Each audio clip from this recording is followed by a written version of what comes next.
You know what the first real sign of a crisis usually is? It's not sirens. It's not some dramatic TV moment. It's when normal life starts acting glitchy. The pharmacy says they're out of something basic. The gas station puts bags over the pumps. The grocery store limits what you can buy. Your neighbor, who's always been friendly, suddenly asks a weird question like, "So, you got any extra supplies?" And that's when a lot of people realize something uncomfortable. If you're prepared, you're safer. But you can also become visible. And in a stressful situation, visibility attracts problems. Not always from bad guys. Sometimes it's desperate people. Sometimes it's authorities trying to manage shortages. Sometimes it's just chaos and opportunism. So let's talk about the categories that tend to become high priority targets early in a serious disruption, and what you can do now to protect yourself without turning your home into a bunker or doing anything sketchy. This is practical, legal, real world. It boils down to three questions. What will people want first? What can they carry easily? What helps them control their situation? And once you see the pattern, it's a lot easier to prepare quietly and smartly. Let's start with the one that hits hardest because it's not a nice to have. Medications and medical basics. When life is normal, meds are just a routine. Refill, pick up, done.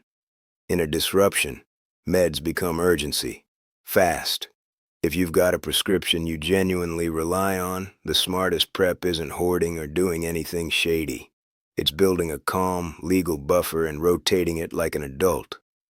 Talk to your clinician or pharmacist about what's possible for your situation. Some people can get 90-day supplies. Some can use mail order. Some can get an emergency refill plan. The goal isn't to panic stock. The goal is to avoid being one missed delivery away from a crisis inside a crisis. Now zoom out from prescriptions to basics. In a strained week, minor injuries and mild illness can become bigger problems because care is harder to access. Things like gauze, bandages, antiseptic wipes, antibiotic ointment, fever reducers, pain relievers, allergy meds, antidiarrheal meds, and a simple thermometer suddenly matter a lot more than people expect, because the truth is, dehydration and infection don't need drama to ruin you. They're quiet. How do you protect medical supplies? You keep them organized and boring. A basic labeled kit, nothing flashy. You store what you actually use plus reasonable extras. You keep it dry and temperature stable. You don't advertise it. And you don't become the neighborhood pharmacy unless you're truly prepared for what that attention brings. If you're the only person who has supplies, you can accidentally turn yourself into a magnet. It's okay to help people, but the safest help is often structured help. Think information, not inventory. Sometimes the best thing you can do is tell someone how to make a basic first aid kit for themselves before they need yours. Now let's move to the next one that disappears early because it keeps everything else working. Power and light. People don't panic on day one because it's dark. They panic because the dark makes everything harder. No light means more injuries, more fear, less productivity, more mistakes. And it also means no charging phones, no powering small medical devices, no radio updates unless you planned for it. Batteries, power banks, rechargeable packs, headlamps, lanterns, flashlights, small solar chargers, and hand-crank radios become currency fast because they solve immediate problems. How do you protect power gear? First, don't treat it like a toy drawer. Treat it like safety equipment. Keep it all in one place. Test it monthly. Store batteries properly so they don't corrode. Rotate older ones into normal household use so your emergency stash stays fresh. If you got rechargeables, keep a charging plan that still works when the wall doesn't. And here's a small but big point. The house that looks like it has endless power can attract attention. If you're in a widespread outage, you don't want to be the brightest billboard on the block every night. Use light intentionally. Close curtains. Keep it low profile. That's not paranoia. That's just understanding how humans behave under stress. Now let's talk about the thing that turns a disruption into desperation within days. Water and water treatment.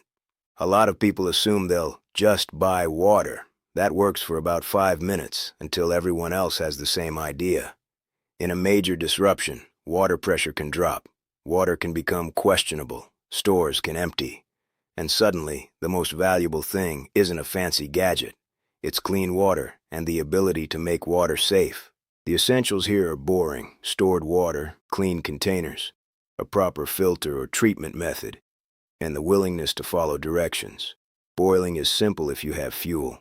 Bring water to a rolling boil for at least a minute. Longer at high elevation is safer. Let it cool, then store it clean. If you use purification tablets or filters, follow the instructions exactly. This is not a close enough category. People get sick in disasters because they get sloppy with water safety. How do you protect your water setup? You keep it simple and distributed.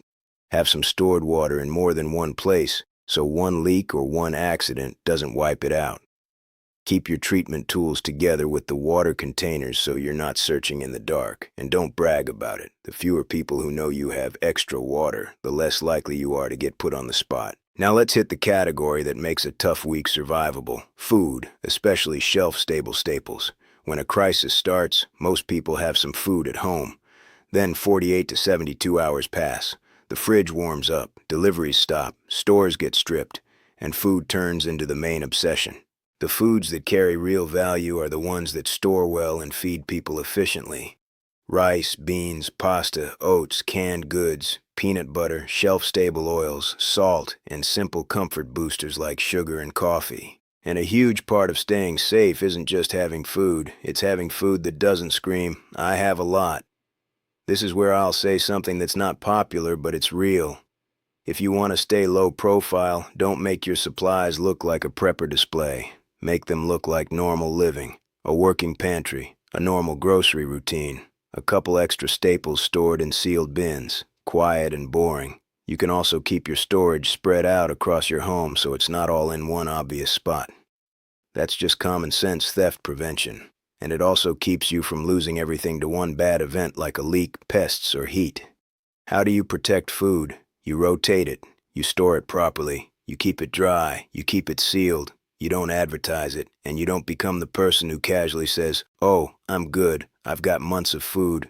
That line sounds harmless now. It can sound like an invitation later. Now let's talk about the category that turns uncomfortable into dangerous. Sanitation and hygiene. This is the one people underestimate the most. When normal systems work, sanitation is invisible.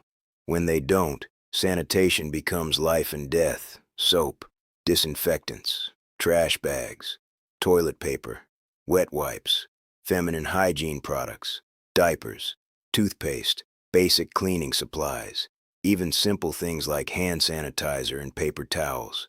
These items keep disease down, keep morale up, and keep people functional. And in any real shortage, these become highly tradable because they solve a problem everyone has, and they do it immediately. How do you protect hygiene supplies?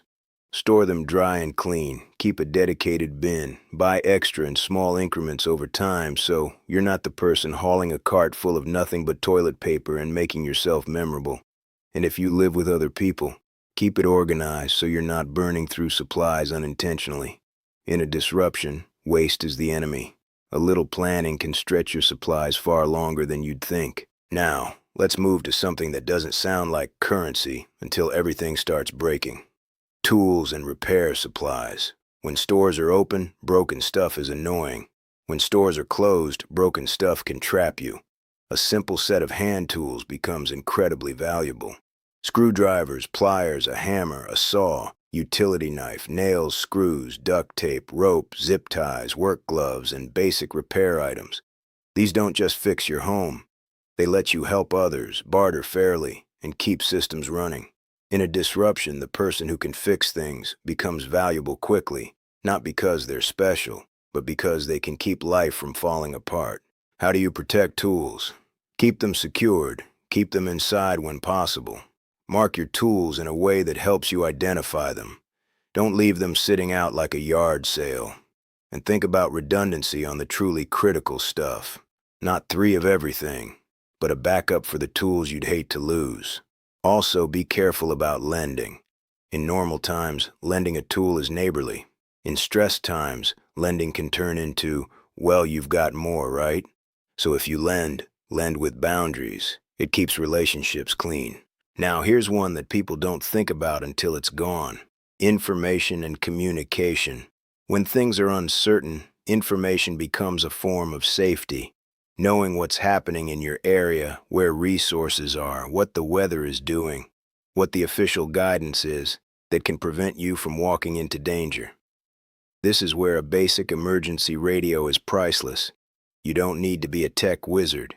You just need a reliable way to hear updates when phones and internet are unreliable. And beyond that, good old-fashioned paper matters more than people expect. Printed contact lists, addresses, local maps, medical info, copies of key documents, basic how-to references for first aid, cooking from staples, sanitation practices, and home repair.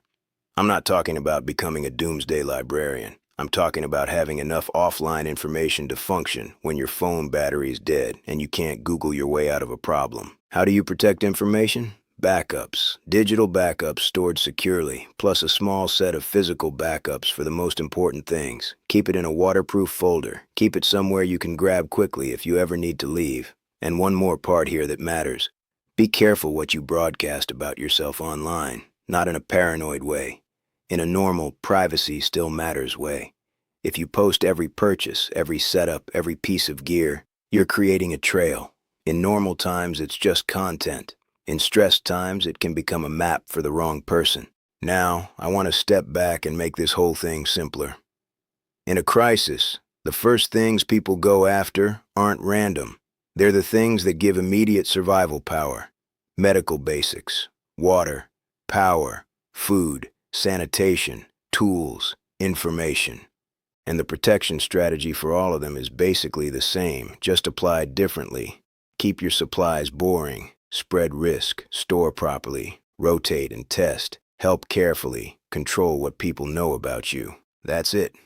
You don't need to act like you're living in a spy movie. You just need to be a little quieter than the average person and a little more organized. Now let's talk about the mindset piece, because this is where most people mess up even if they have supplies. If a crisis hits, some people panic and try to do everything in one day. Some people freeze and do nothing because it's overwhelming. The smart middle is the boring middle. Build slowly now. Practice small routines. Keep your home set up so it's usable under stress. Because under pressure, you don't become a better version of yourself. You become your habits.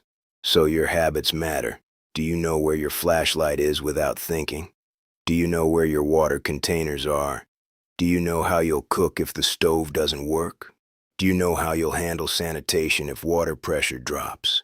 Do you know what you do in the first 6 hours? That's what preparedness really is, not a pile of gear. It's a plan you can actually execute while tired and stressed. And if you want the simplest starting plan possible, do this. Pick one category per week. Week 1, water and storage containers.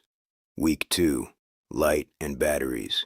Week 3, pantry staples. Week 4, sanitation and hygiene. Week 5, medical basics. Week 6, tools and repairs. Week 7, communication and offline info.